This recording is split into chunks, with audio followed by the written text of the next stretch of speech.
Agent দ্বারা আর কি যে কোনো মাধ্যমে দ্বারা করা হয় সেই জায়গায় বাংলাদেশের বর্তমান অবস্থাতে প্রেক্ষিতে বিএনপি শাসন আমল দেখা হয়েছে, আমলিক বিগত 17 বছর শাসন আমল যে দেখা গেছে সেই জায়গায় জামাতে ইসলাম আমরা মনে করি এই 5 বছরই তো ক্ষমতা, এরকম না যে ক্ষমতা কারো চিরস্থায়ী আমলিকের মতন ফ্যাসিস্টদের মতন।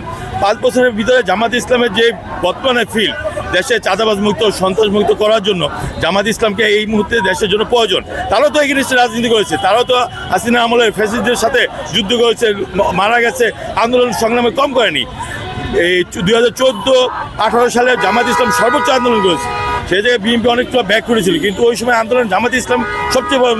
জামাতের বড় বড় নেতাদেরকে হত্যা করা হয়েছে শেখ হাসিনার ইচ্ছাকৃতভাবে।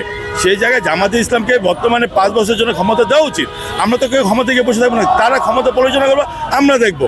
আমরা যদি তারা খারাপ করে আমরা আন্দোলন সংগ্রাম করে মাঠ থেকে আবার আন্দোলনের চালিয়ে যাব, কিন্তু ক্ষমতা তো কারো চিরস্থায়ী না। সেই কারণে জামাতে ইসলাম আসুক, কিন্তু কোনো মিডিয়া প্রতিবেদন করে এটা বিএনপিকে উৎসাহিত করার জন্য, বিএনপির থেকে অনেকটা অর্থ লেনদেনের জন্য এই সমস্ত নিউজ ওনারা করে, সেটাতে 70% আমার মনে হয় না, বিশ্বাস হয় না যে বিএনপি এতটা বিজয় গড়ে নিতে পারবো। কারণ বিএনপি এখন ওদের জাতীয় সংসদ আসনে ক্যান্ডিডেট যেগুলো নাকি আওয়ামী লীগের ছিল সেই সমস্ত ক্যান্ডিডেট তাদের দলে থেকে মনোনয়ন ঘোষণা করছে। আর এই সমস্ত জরিপ যারা করে তারা এক একটা এজেন্সি হয়ে কাজ করে। যেরকম কালকে যারা জরিপ করছে সেই জরিপের মধ্যে তারা বলছে আমাদের বিএনপি, তার মানে এগুলো ওনাদের ইচ্ছাকৃত বানানো প্রতিবেদন, ওগুলো নিয়ে আমাদের এরকম কোনো আসে না।